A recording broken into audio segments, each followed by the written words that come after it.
Tema 2, tercera parte, el tema dedicado a las concepciones y teorías éticas y morales. Vamos a concluir el tema explicando las últimas concepciones que nos faltaban. Si recordáis, habíamos visto ya todas las anteriores que aparecen en el esquema. Nos faltaría el punto 2.5 y hoy nos dedicaremos a explicar el subjetivismo, el relativismo, el utilitarismo y por último el liberalismo y el comunitarismo. Comenzamos pues con la explicación del subjetivismo, esta corriente de pensamiento inglesa, anglosajona, de tipo empírico, porque se basa en la empiría, en los hechos, de ahí que también reciba el nombre de positivista. Se apoya en el hecho de que lo que consideramos objetivo en realidad no lo es como tal o no lo es tanto. Por ejemplo, los colores o los sonidos que percibimos en la mente no son en realidad sino movimientos ondulatorios corpusculares y por lo tanto no vemos en realidad el sonido como tal, sino que auditamos las ondas. En lo que respecta a la ética, eso tiene un trasvase fundamental, el subjetivismo piensa que las cualidades morales con las que normalmente calificamos nuestras acciones, las cualidades morales son la bondad, la justicia, la rectitud, todas estas cualidades morales deben ser consideradas subjetivas, ilusorias, lo mismo que las percepciones sensoriales. Autores de la corriente empirista inglesa opinan que nuestros juicios morales son un claro espejismo subjetivista y que por lo tanto carecen de objetividad. El enfrentamiento, por lo tanto, es ante una moral objetiva basada en valores o centrada en los valores. Esta moral considera que los valores, incluso las cualificaciones morales de nuestros actos, son subjetivas. Tenemos, por ejemplo, la cita que aparece ahí a continuación de Hobbes, uno de los representantes de esta corriente inglesa, empirista, el subjetivismo.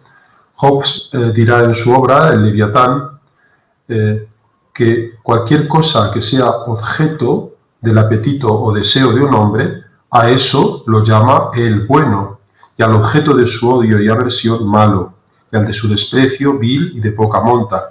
Pues estas palabras, bueno, malo y despreciable, esto es lo importante, se usan siempre con relación a la persona que las usa. No hay nada que sea simple y absolutamente tal, ni regla común del bien y del mal que extraer de la naturaleza de los objetos mismos. Esta última frase es la que determina fundamentalmente la tesis del subjetivismo, que no hay objetivamente posibilidad de determinar el bien y el mal de una acción a partir simplemente del objetivo. ¿Por qué? Porque es una tendencia subjetiva, es una calificación subjetiva.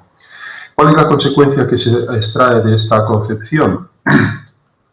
Pues que nuestros juicios morales constituyen una ilusión de la que podemos librarnos no prestándole oídos. Por lo tanto, lo que caemos es en lo que habitualmente llamamos un amoralismo. Cabe respetar las normas morales, pero solo en tanto que ganamos con su aceptación una mayor seguridad. Las normas, esto es lo importante, no tienen ninguna validez genuina moral, no tienen validez objetiva, aunque sí pueden cumplir una función instrumental. Esa es la tesis de fondo de esta tendencia ética, el subjetivismo. Las normas morales no son objetivas, pero pueden convertirse en instrumentos de la acción moral. La conclusión a la que llegaron estos autores, acabo de citar a Hobbes, también podríamos incluir a Hume, es que los juicios morales se reducen a factores subjetivos.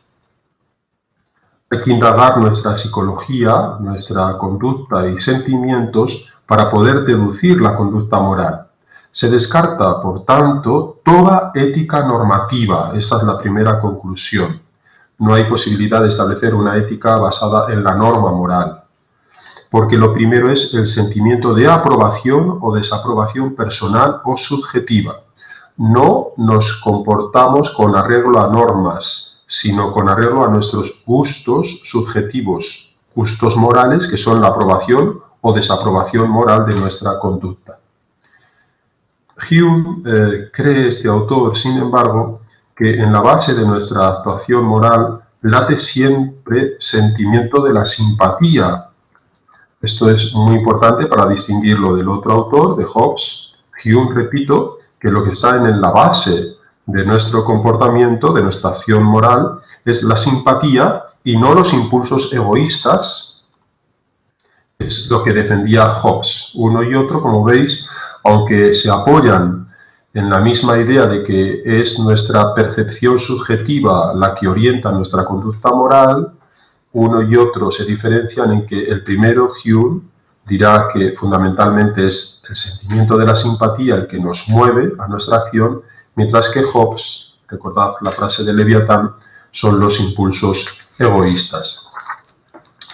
¿El problema cuál es? El problema, en todo caso, es que con esta psicología, digamos, descriptiva o explicativa, porque es lo que hace el subjetivismo, explica nuestro modo de actuar.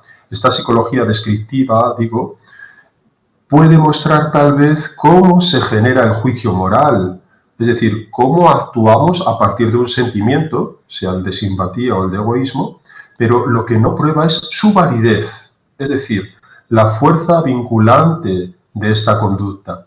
Se justifica, digámoslo, el porqué de nuestra actuación moral, pero no se nos justifica lo que debe ser nuestra actuación moral. Estas concepciones subjetivas, por tanto, no puede haber una propuesta moral normativa y acaba siendo una posición, como he dicho antes, amoralista. Este tipo de pensamiento, el que estoy introduciendo, fue muy influyente, sobre todo en el siglo XX, en el siglo pasado. En las universidades inglesas del periodo entre guerras, dio lugar a una teoría que vamos a llamar ahora, y la denominamos como la teoría no cognoscitivista o el no cognitivismo. Esta teoría propone la idea de que los juicios morales no son ni verdaderos ni falsos. Los juicios morales no son ni verdaderos ni falsos, pues no les corresponde nada objetivo. En este sentido, esta teoría se vincula directamente con el subjetivismo. La moral no es racional, tan solo expresa sentimientos y deseos. Dentro de esta línea del pensamiento surge también otra corriente, el emotivismo.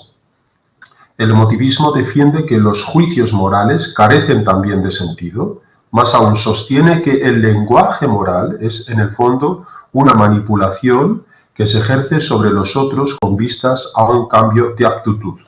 Como veis, ambas doctrinas, el no cognitivismo y el emotivismo, acentúan el aspecto subjetivo de nuestro comportamiento moral y de alguna forma destruyen toda posibilidad de una ética normativa. Un autor ya más moderno que los anteriormente citados, Hobbes y Hume, McIntyre, por ejemplo, considera que la falta de entendimiento que existe, que a nosotros nos es palpable para dejar los debates morales básicos, debates sobre el aborto, sobre la eutanasia, etc., el predominio también de los saberes técnicos e instrumentales en nuestra sociedad, donde los objetivos no son elaborados nunca de cara a su valor intrínseco, todos estos elementos, la falta de entendimiento, el predominio de los saberes técnicos e instrumentales, son síntomas para este autor evidentes del fracaso moral. McIntyre propone o indica o defiende el fracaso moral de nuestras sociedades liberales modernas, porque para este autor estas sociedades son el escenario de juegos de intereses legitimados y encubiertos mediante discursos moralizantes. Por lo tanto, la moral, en definitiva, es una farsa para este autor. Podríamos resumir lo que venimos explicando sobre el subjetivismo y decir que esta doctrina detecta, describe, hemos dicho, explica los factores subjetivos que están en la base del juicio moral. Lo hemos dicho, los deseos egoístas, en el caso de Hobbes, el sentimiento de simpatía, en el caso de Hume, o el estado de ánimo y preferencias del sujeto, los emotivistas. Estos hechos son hechos psíquicos, serían los responsables del juicio moral, pero no se indica aún la causa de todos estos hechos. Esto es lo fundamental. Existe una larga teoría, una larga lista de teorías que pretenden detectar justamente esas causas motivadoras de la conducta humana. Pero repito, explicar los motivos de nuestra conducta no implica, como acabamos de decir, explicar la causa que los determina. Los autores, por ejemplo, en esta lista que he dicho, larga de teorías que pretenden explicar estas causas motivadoras de índole moralista, destaca, por ejemplo, el marxismo.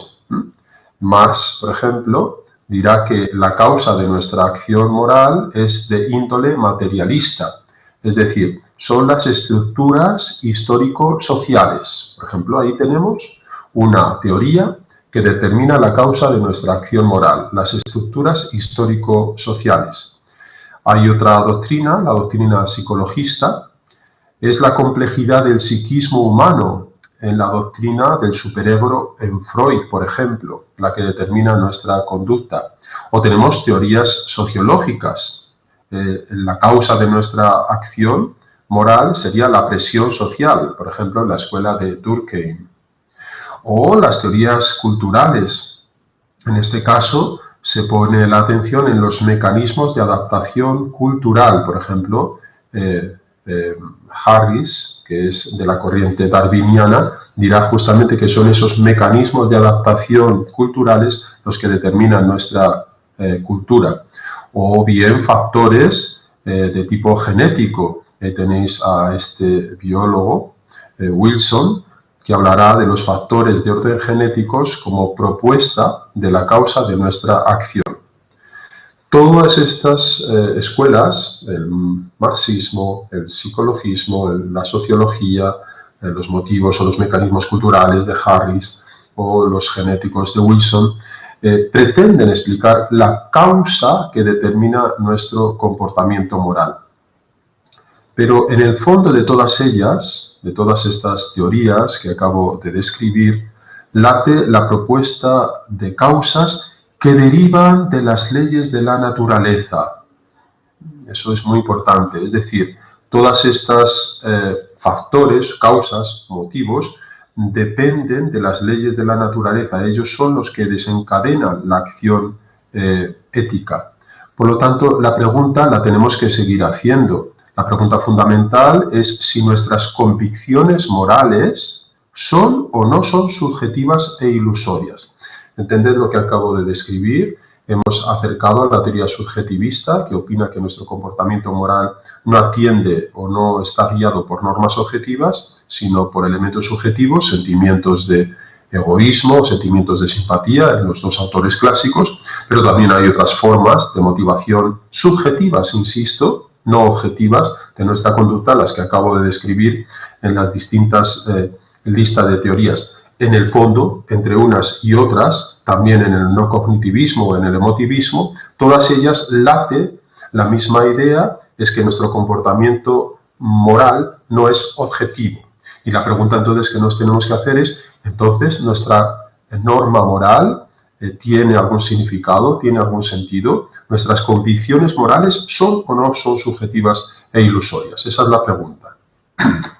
Para intentar contestar a la misma voy a introducir el pensamiento de otro autor, John Mackey. John Mackey es uno de los autores del subjetivismo y él establece dos argumentos como base de su estrategia. Repito, es un autor subjetivista. El primer argumento es el argumento de la relatividad. Es decir, hay una diversidad de códigos morales, no solamente de las diferentes culturas, sino incluso de las diferentes épocas, y ante esta diversidad de morales o de códigos morales hemos de deducir el carácter puramente subjetivo de los mismos, porque si no, todos tendrían el mismo código moral, todas las culturas y todos los tiempos. Como no existe esa uniformidad moral, tenemos que decir que es absolutamente subjetivo. Y el otro argumento en el que apoya sus doctrinas subjetivistas es el argumento de la extrañeza. Los valores morales, hemos llamado la bondad, la corrección, la justicia, se muestran como demasiado peculiares, extraños, es decir, son como incapaces de ser conocidos por las facultades que disponemos en nuestra percepción de las cosas. Son para decirlo de una forma más sencilla, son demasiado raros para convertirlos en un elemento objetivo. Hay algo artificial en esta argumentación. El autor se apoya en estos dos factores para defender su subjetivismo.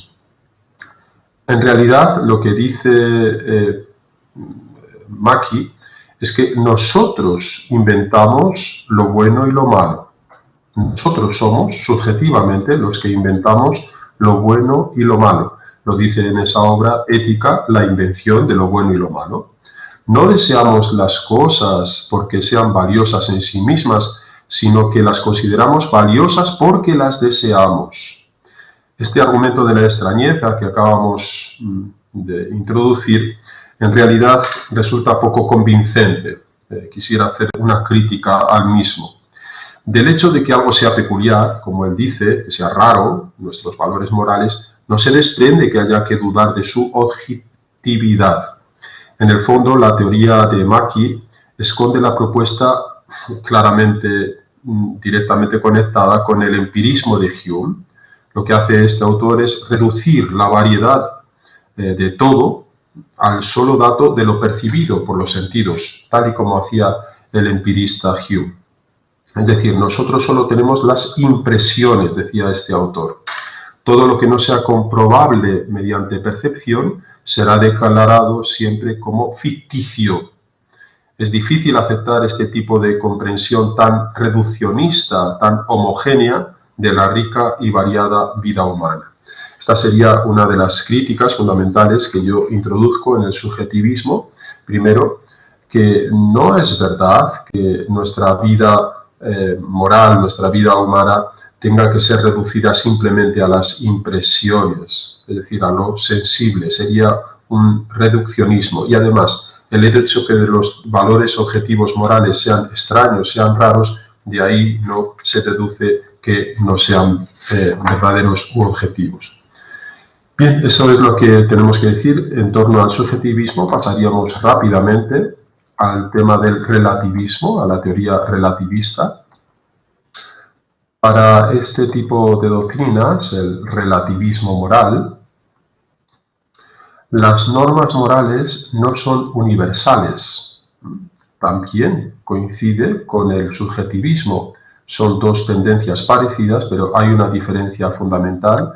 El subjetivismo es que nuestra conducta moral se apoya en factores personales. Aquí va a incidir sobre todo en que las normas mismas no son objetivas, no son universales. No son universales y dependen además del contexto histórico, cultural que las determina. La diversidad de las convicciones morales en las distintas épocas y en los distintos espacios culturales es un hecho, al menos, que da que pensar. Ya lo habíamos visto en el argumento de Mackie. Los sofistas, por ejemplo, dijeron ya que las normas morales eran pura convención, nomos, pura norma, y que lo que había que buscar era un principio o criterio racional objetivo. Había que basarse en la physis, en la naturaleza, tal y como hacían la lista de teorías que introduje en las anteriores diapositivas. Este criterio racional, no el de la convención, nomos, sino el criterio racional objetivo, physis, natural, sería el necesario para enjuiciar nuestros actos morales.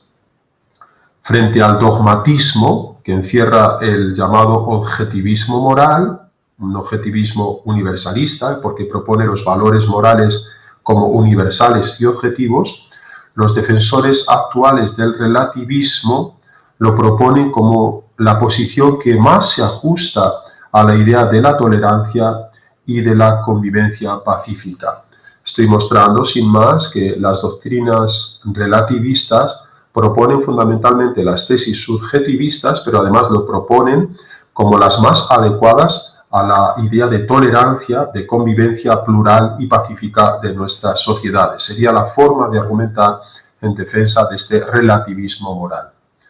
Por lo tanto, el relativismo moral se presenta como la solución intermedia entre el dogmatismo, digamos, excluyente de los objetivismos morales y el amoralismo de los subjetivistas. ¿Veis? Entre ambos, entre un dogmatismo moral que determina que hay normas morales válidas universales y los subjetivistas, que en realidad es un amoralismo, no hay norma moral objetiva, el relativismo se propone como un camino intermedio. Frente al último, frente al subjetivismo, dirá que las normas morales no son ilusorias, como el subjetivismo dice. En realidad hay normas morales objetivas, pero lo que no hay que imponer es que sean universales. Esta es la diferencia con el subjetivismo. Su validez, la validez de las normas, depende del contexto cultural en el que se analicen. Se entiende mejor con un ejemplo que vamos a extraer del deporte. La regla que prohíbe tocar el balón con la mano es válida dependiendo del deporte que juguemos. Pues en el fútbol sí lo es, pero en el baloncesto no. Por lo tanto, lo que hacen los relativistas, la tesis fundamental de los mismos, es que la validez de una norma moral depende del contexto en el que figura o se desarrolla. Esta es la tesis central. No es que no haya normas morales, como decía el subjetivismo, las hay, pero para cada cultura, para cada contexto. En el contexto que determina la norma, esa norma es válida, pero esa no puede proponerse de forma universal. Esta es la idea fundamental del relativismo. Bien, hagamos una crítica a este tipo de doctrinas. Este planteamiento relativista, en principio, me parece a mí, no parece que pueda ser admitido del todo. Y la razón para impugnar la teoría relativista, es que no es cierto que los principios básicos, por ejemplo, practicar el bien, la búsqueda de la verdad, la hospitalidad, el pudor o la justicia, esos son principios básicos morales, estos principios no dependen del contexto. Lo que sí varía en cada situación cultural y época no son los principios básicos, sino las normas subordinadas. Y esto es muy importante. El relativismo proponía que toda norma moral no es objetiva, pero solamente en el contexto, porque varía culturalmente. Y lo que estamos diciendo es que esos principios básicos morales no varían, como dice el relativismo. Lo que varían son las normas subordinadas. Por ejemplo, el principio de hospitalidad es un principio que existe en todas las culturas y lo que varía es la manera de acoger al huésped. Por ejemplo, en el desierto de los Tuareg, este principio obliga a tal conducta. La hospitalidad es norma objetiva por cuestión de supervivencia, mientras que están en el desierto, mientras que para nosotros no reviste este dramatismo. El huérfano, la viuda, el niño, eran los elementos sociales a quienes iba destinada la predilección, por ejemplo, en el Antiguo Testamento, pero eso ha variado.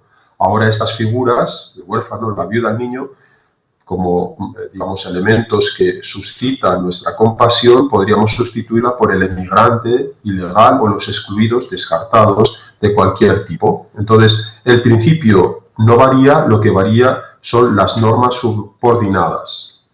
Y esto entrañaría una oposición radical, una impugnación del relativismo, que dice que los principios también son culturales y, por lo tanto, dependen, varían del contexto en el que están inscritos. Lo que observamos, por lo tanto, es que las normas morales subordinadas, lo que acabamos de introducir, sí son las que varían al estar sometidos a múltiples contingencias, pero siempre y universalmente se puede llegar a reconocer un núcleo invariable de principios básicos morales. Esto es lo que no defiende el relativismo. Las discrepancias o las variaciones en las normas de conducta no obedecen a razones morales, sino fácticas.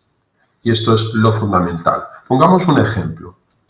De nuevo, el hecho de que algunas culturas consideren aceptable la pena de muerte a quien comete un delito mayor y que otras culturas, otras sociedades no consideren este tipo de castigos como adecuados, no se basa en la aplicación de principios morales distintos, como dice el relativismo. Todas las culturas consideran necesarias las penas con el objeto de disuadirnos del delito.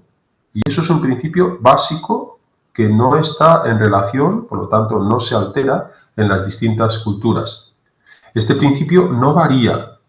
Lo que cambia es la consideración aplicativa de que la pena de muerte cumpla precisamente esa función. ¿Veis? Entonces, el hecho de que unas sociedades tengan como elemento de persuasión la pena de muerte no implica que el principio fundamental varíe. Todas las culturas consideran es necesario administrar una pena para disuadirnos del delito. Lo que varía es el cómo, la situación fáctica, la aplicación real de esa norma que no varía, insisto, y por lo tanto no es relativa. El relativismo, además, sigamos con la crítica, se apoya en un dato fundamental, y es la comparación entre los códigos de conducta entre las distintas culturas. A partir de esa comparación extrae la consecuencia de que la moral es relativa, porque no todas las culturas coinciden en la aplicación de la norma. Pero el análisis detallado de esos códigos, de los códigos morales de las distintas culturas, más bien demuestran lo contrario, manifiesta que el desacuerdo es mínimo y que más bien existe una gran convergencia moral.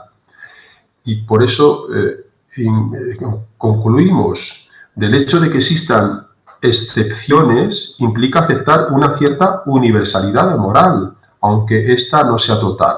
Y esto es lo central. Esto que acabo de decir invalida la tesis central del relativismo que defiende la falta precisamente de universalidad. Esa falta de universalidad es la excepción. Lo fundamental cuando nosotros miramos los códigos morales de conducta es el acuerdo, la convergencia, y no el desacuerdo o la relatividad, como parecen abogar este tipo de doctrinas. Pero aún cabe ejercer una crítica todavía más radical contra su principal argumento. El principal argumento del relativista es que una norma es válida no por la naturaleza intrínseca de la acción a la que se refiere, sino por la razón extrínseca de que cuente con la aprobación general de la sociedad. ¿Entendéis que esto es muy importante? Captar la atención. El relativismo, ¿qué es lo que hace? Que una norma no es válida por sí misma, sino por la aprobación o desaprobación de la sociedad. Pero, claro, esto es absolutamente inasumible. Él insiste, el relativismo, que este tipo de pensamientos en que no hay una única verdad universal válida, sino múltiples verdades con validad local. Esa es la doctrina fundamental del relativismo. Pero si esto fuera así, si hiciéramos depender la bondad, la justicia, los valores de una acción del juicio social colectivo, de la aprobación o de la desaprobación, equivaldría a decir que la norma no es válida por sí mismo, sino que la norma la hace la opinión social dominante. El relativismo, así, actuando de esta forma, comete lo que se llama la falacia naturalista.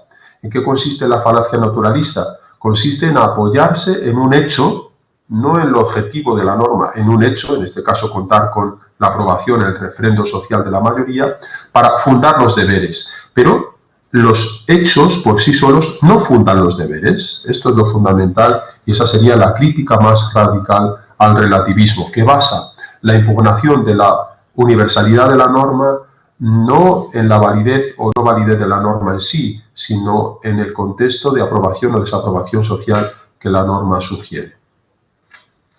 Nosotros, para contrarrestar la tesis del relativismo, lo que defendemos es que la validez de una norma moral es, o se la concedemos, porque atendemos a su cualidad intrínseca, a la cualidad moral que posee en sí misma.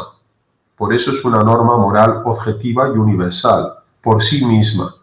La posee esa cualidad moral, ese valor moral objetivo, con independencia de que nosotros así lo juzguemos. Y por lo tanto no depende de la aprobación social la validez de una norma. Para terminar, los relativistas introducen en su valoración histórica de las discrepancias, que es lo que basan fundamentalmente sus tesis, las discrepancias morales de los pueblos, introducen un principio interpretativo equivocado. Parten de la idea de que no existen las propiedades o cualidades objetivas de las normas morales, porque si existieran, dicen ellos, serían conocidas y accesibles para todos. Tendríamos como consecuencia un acuerdo moral universal que a día de hoy no se da. Como tal acuerdo no existe, significa que no existen tales cualidades objetivas de la conducta. Este es el modo de argumentar relativista. Pero esta manera de argumentar decimos que es ingenua. ¿Por qué? Porque el principio defendiendo que las cosas sean siempre y para todos cognoscible, es decir, que todos tengan acceso a la objetividad moral, no puede darse nunca, por supuesto. Si algo está expuesto a la variabilidad y al error es precisamente nuestro conocimiento. Y es justamente esta tesis en la que se basa el relativismo. Es decir, como no conocemos la objetividad moral, no existe, pero si es que nadie prueba que el conocimiento humano sea infalible. Lo prueba la historia del pensamiento científico, lo que estoy diciendo, o de la filosofía, por no hablar de las dificultades en que cada uno de nosotros demostramos para conocernos incluso a nosotros mismos. Por lo tanto, apoyarse en el conocimiento humano para decir que como no conocemos las normas morales, no se dan en la realidad, si lo más falible es precisamente nuestro conocimiento moral. Por lo tanto, el punto de apoyo de la argumentación relativista cae por su peso, porque ellos se apoyan fundamentalmente en la posibilidad de que el conocimiento moral sea objetivo, pero no lo es. Nuestro conocimiento, insisto, es falible. Y repito, esto está probado en la historia del pensamiento científico. La ciencia avanza justamente porque vamos conociendo más. O en la misma historia de las ideas filosóficas, o incluso, como decía antes, en el mismo pensamiento nuestro.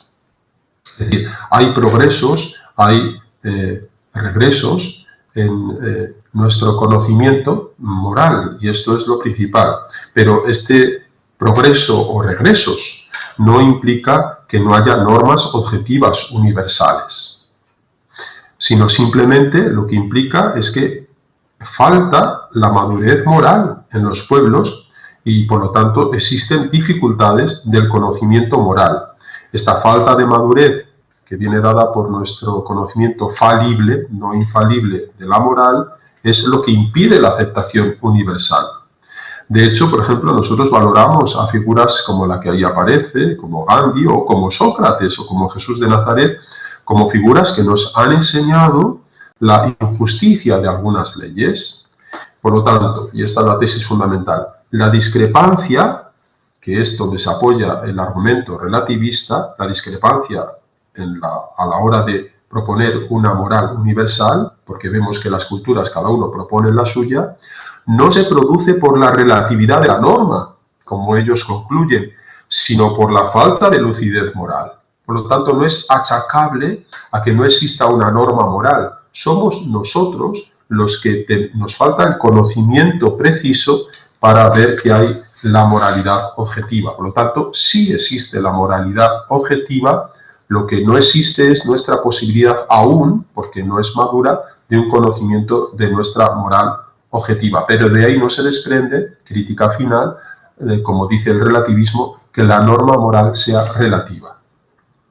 Pasaríamos ya a la penúltima explicación del utilitarismo. El autor con el que se inicia esta tendencia, el utilitarismo, es Jeremy Bentham. Este autor, Bentham, a finales del siglo XVIII, propone como criterio último de la acción el principio de la mayor felicidad. Pero cuando Bentham habla de felicidad, no es la felicidad de uno mismo o la de un grupo de personas, sino la mayor felicidad colectiva, según esa célebre consigna que ahí tenéis ya descrita: todos cuentan como uno, nadie por más de uno. Esta sería, digamos, la tesis fundamental del utilitarismo. El principio de mayor felicidad, pero la mayor felicidad colectiva, no individual. Todos cuentan como uno, nadie por más de uno. Lo que cuenta, por lo tanto, no es la acción en sí. En este autor, de nuevo, Bentham, como todos los utilitaristas, no es lo objetivo de la acción, sino que lo que cuenta es la consecuencia, lo útil de nuestra acción, de ahí la palabra derivada del utilitarismo. Es decir, la consecuencia y además en términos de felicidad. Lo que cuenta, repito, no es la acción en sí, sino la consecuencia en aras a lograr una mayor felicidad colectiva, insisto. El acento en esta doctrina se pone, de nuevo, en la producción de mayor felicidad para todos, al margen del tipo de acción que sea. Este tipo de posiciones consecuencialistas, como veis, aboga por justificar el fin sin tener en cuenta los medios para lograrlo. Un ejemplo de aplicación de este tipo de tendencias es el argumento de Caifás. Recordad, en el Nuevo Testamento, Caifás entrega a Jesús porque, y cito textualmente, es bueno que muera un hombre para que no perezca todo el pueblo. La moral clásica no aprobaría nunca ni justificaría la muerte de un inocente, de uno solo, por muy loables y saludables que fueran las consecuencias que reportarse al resto de los afectados. Pero este tipo de doctrina sí. Es útil la muerte de uno por el bien de todos. Eso es el caso típico de una doctrina consecuencialista o utilitarista. Como acabo de decir, Bentham fue el primero en introducir esta doctrina del utilitarismo. En esa obra suya, Introducción a los principios de la moral y la legislación, pretende contribuir en realidad a la reforma del sistema legal británico mediante el establecimiento de un régimen jurídico más racional, menos dependiente de privilegios y credos, la democracia en definitiva. Se trataba de buscar un criterio moral que otorgue la misma importancia a los intereses, a las aspiraciones de todos los hombres, independientemente del origen o condición. Y esto además formalizado de una manera imparcial, como acabo de decir en el principio básico del utilitarismo. Todos cuentan como uno y nadie más por más de uno. Vamos a diferenciar en esta doctrina del utilitarismo introducida por Bentham tres fases, las más importantes que aparecen ahí, que aparecen descritas, y daremos unas breves pinceladas sobre cada una de ellas. Tres grandes fases en el utilitarismo. La primera es el utilitarismo clásico con Bentham, Stuart Mill, Sidgwick. La segunda etapa con Moore en 1903. La última etapa es actual, contemporánea, es el llamado utilitarismo de la preferencia con Peter Singer y Harsanyi. Vamos a explicar brevemente cada una de estas tres grandes etapas. La primera ya acabo de introducirla porque es la que se debe fundamentalmente al espíritu de Jeremy Bentham. También aparecen los otros autores, John Stuart Mill y Sidgwick. Estos autores, o este utilitarismo clásico, entiende que el fin de la felicidad debe interpretarse en el sentido hedonista. Recordad que el utilitarismo es fundamentalmente el principio de la mayor felicidad colectiva. ¿Cómo entienden la felicidad o cómo lo entendían este utilitarismo clásico? Pues en el sentido hedonista, es decir, placer y ausencia de dolor.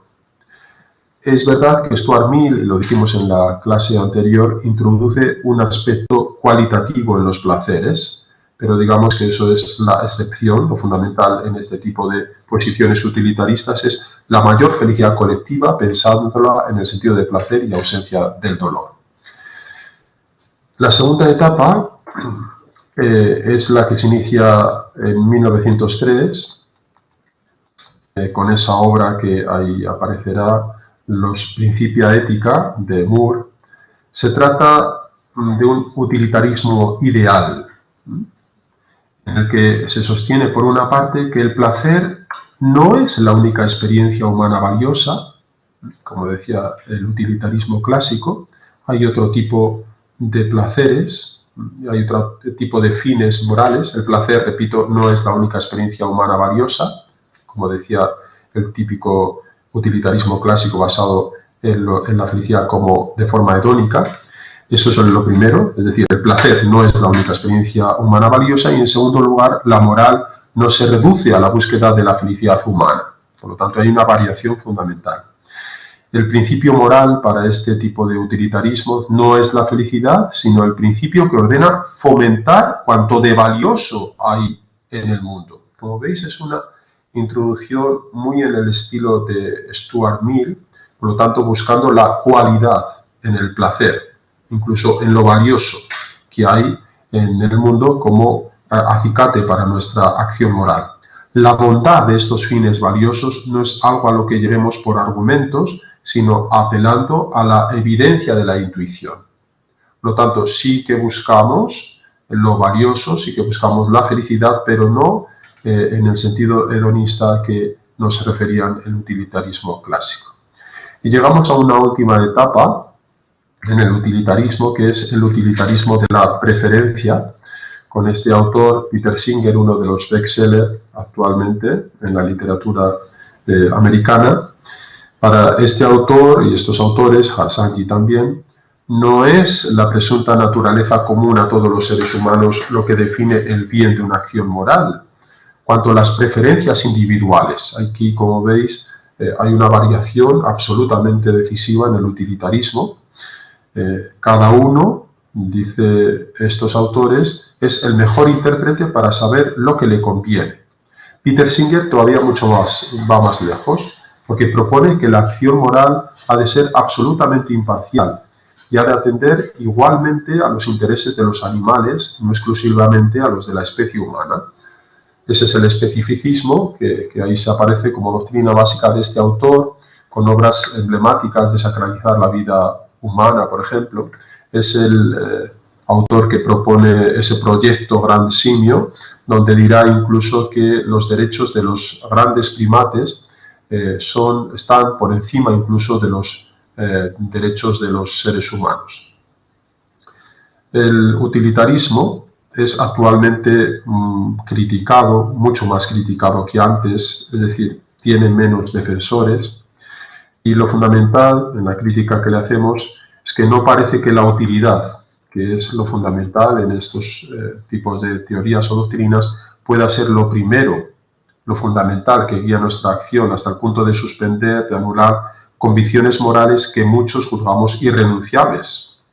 La impresión es que el utilitarismo rebaja la dignidad de estas convicciones y de la misma dignidad del ser humano, como acabamos de ver en Peter Singer, como sujeto de derechos inalienables, a la condición de instrumento medio para el logro de intereses colectivos, es decir, pone al individuo, incluso a la colectividad del género humano, en función de en la utilidad a otros fines, y por lo tanto utiliza a la humanidad como un instrumento de cara al logro, a la consecución de los fines que él se propone. ¿Cuál es la postura contraria a este utilitarismo? Es lo que habitualmente denominamos como el deontologismo.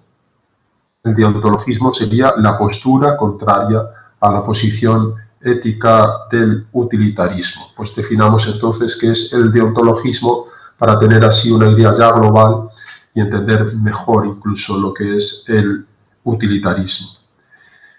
El deontologismo, el mismo término, la misma palabra, el mismo vocablo, significa, es un término griego, lo debido. Deontologismo es lo debido. Las éticas deontológicas, por lo tanto, son aquellas que defienden la existencia de principios morales irreductibles ante la utilidad. Como el utilitarismo propone también que hay que tener en cuenta las consecuencias en las deliberaciones morales. En esto coincide, las consecuencias son importantes en nuestras deliberaciones, pero afirma a la vez que donde debemos poner la máxima atención es precisamente en la naturaleza intrínseca de la acción. Por lo tanto, no tanto en las consecuencias, sino en la moralidad o no moralidad de la propia acción, más allá de la consecuencia que acarrea. Por lo tanto, podríamos decir que para el deontologismo no vale lograr un resultado a cualquier precio.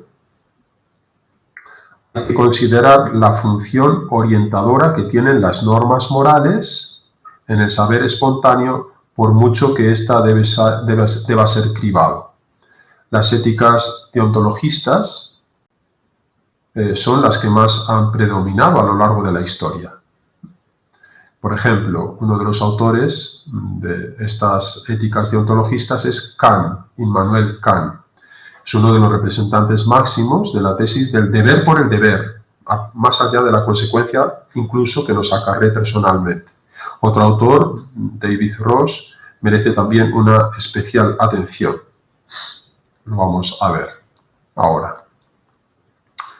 Al igual que Aristóteles o que Kant, que acabamos de ver, Ross afirma que las creencias morales contenidas en ese saber espontáneo, intuitivo de los seres humanos, son un verdadero, un genuino conocimiento moral que debe ser atendido.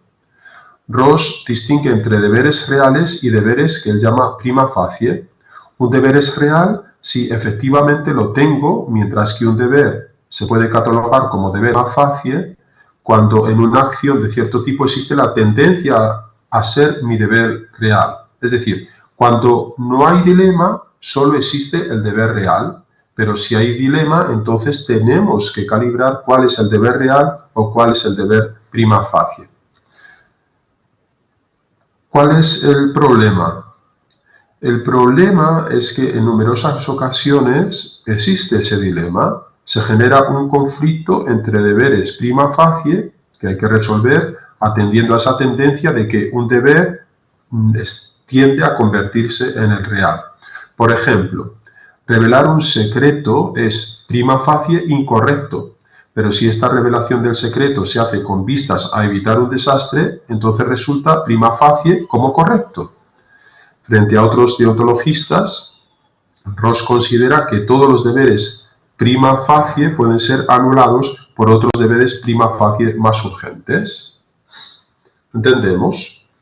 Es decir, nosotros podemos considerar, como hemos puesto en el ejemplo, que el secreto es, revelar un secreto es siempre incorrecto. Pero cuando esa revelación del secreto conduce a evitar un desastre, eso se convierte en un deber. La cuestión de fondo es clara, que si se puede tomar como conocimiento de las creencias del saber ético espontáneo. El saber ético espontáneo es el fundamento de nuestro conocimiento moral, podemos apoyarnos en él. Los deontologistas dirán que sí, y explicarán únicamente hasta qué punto pueden ser tomado esas creencias como normas morales universales. Recuérdese que al comienzo establecimos la necesidad de atender este saber espontáneo y la necesidad también de someterlo a crítica, y esto es justamente lo que justificaba la tarea de la ética.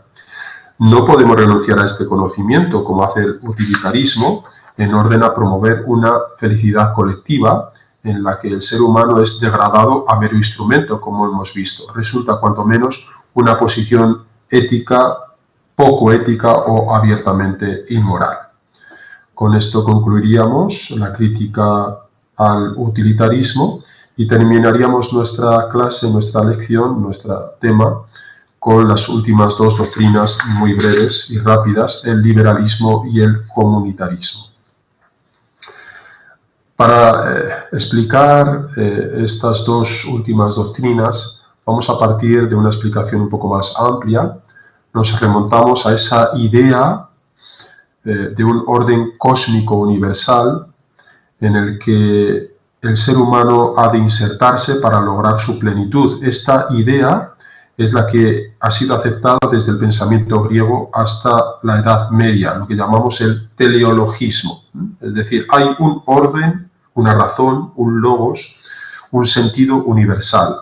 Pues bien, esto que nos ha acompañado en la historia de la humanidad hasta la Edad Media ha quebrado. La quiebra de esta concepción se introduce en el pensamiento moderno con un cambio de cosmovisión.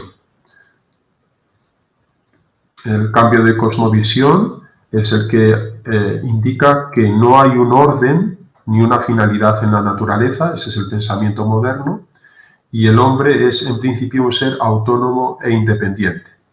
No cabe apelar, por tanto, a una instancia objetiva para resolver los conflictos morales. En definitiva, el bien y el mal son un asunto relativo y dependen de cada sujeto.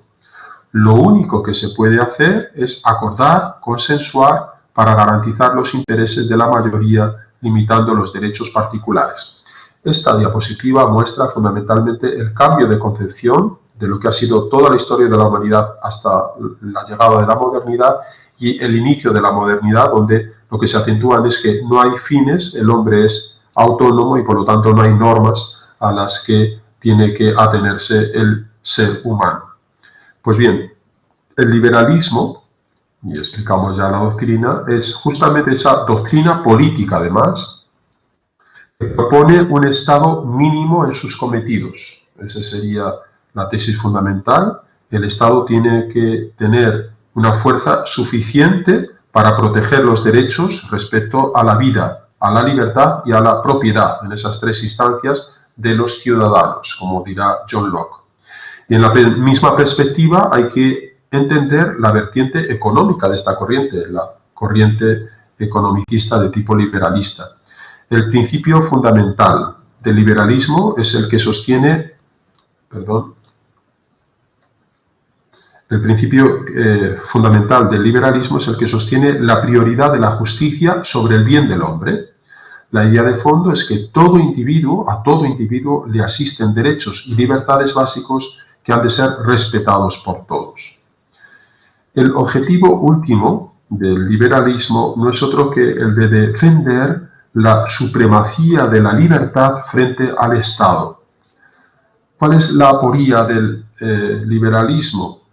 Pues la siguiente, que la libertad individual solo se puede garantizar y practicar si se dan por sentadas unas condiciones mínimas que la hace posible para todos, es decir, la igualdad. Y para lograr la igualdad tenemos también que hacer fuerte al Estado. Esa es la aporía. Quieren prescindir del Estado para basarse sobre todo en las condiciones individuales, en ansias de la libertad, pero para garantizar la libertad individual es necesaria también la fuerza del Estado que promociona la igualdad. De aquí arrancan las principales divergencias en el seno del liberalismo, entre los que consideran que la intervención del Estado tiene que ser la mínima, y ahí tenéis, por ejemplo, a John Locke o el neoliberalismo de Nozick, y quienes, por otra parte, son partidarios de practicar ciertas restricciones a la libertad en aras a la igualdad. Ya tenéis el caso clásico de Rousseau o de Rawls. Uno y otro varían fundamentalmente en la fuerza que den al Estado o a la libertad individual. Frente a esta posición del liberalismo está la posición comunitarista, que critica abiertamente las tesis anteriores del liberalismo, sobre todo en lo relativo a su concepción antropológica. El comunitarismo piensa que el tipo de hombre que propone el liberalismo es un individuo autosuficiente, lo que llamamos el atomismo, sin insertar en el marco social. No tiene en cuenta al individuo dentro de la sociedad. Para el liberalismo, dice este tipo de doctrinas, los deberes son de existir fruto de su consentimiento, pero nunca pueden ser tenidos como naturales. Pues bien, frente a esta posición, Charles Taylor, defiende que la identidad personal se construye no de manera aislada, como dicen los liberalistas, sino en relación a una idea del bien mediada histórica y socialmente. Este autor, importante, Charles Taylor, en su importante obra titulada Las fuentes del yo, descarta justamente la tesis del liberalismo de un individuo aislado. Para este autor, el bien es anterior a lo justo. Esta es una tesis que desbarata fundamentalmente las tesis liberalistas. Tenemos otros autores comunitaristas, por ejemplo, Alasdair MacIntyre, en su obra Tras la virtud, analiza el desorden de la moral moderna. Lo hemos visto antes, la moral es una farsa. Este desorden moral es fruto, dice él, del abandono de esas tesis teleológicas de la tradición aristotélica. Retomar la diapositiva con la que comenzábamos este apartado. Las tesis teleológicas, es decir, el cosmos y el individuo, el ser humano, están orientados a fines. Esas tesis son las que la modernidad ha desechado. El problema es, para este autor, que las normas morales siguen vigentes, pero perdieron su fundamento. Y de ahí arranca el desorden o el desastre, la farsa moral. Es decir, se siguen las mismas normas del anterior contexto teleológico, pero estas normas, las aristotélicas, han perdido su fundamento en la modernidad. Nietzsche fue ya un autor que tomó conciencia de esta situación y por eso su propuesta fue, ante el cambio de paradigma, eliminar radicalmente la moral. El superhombre, esta figura que él introduce, el Übermensch, crea sus propios valores, no los sustituye por otros, sino que los crea.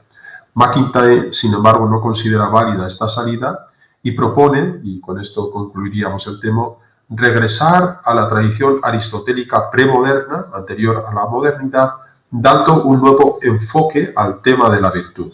La tesis de McIntyre es que el individuo no es separable de su contexto histórico-social. Con esta explicación terminamos este largo tema 2 explicando las teorías y las concepciones éticas. Fin de la presentación.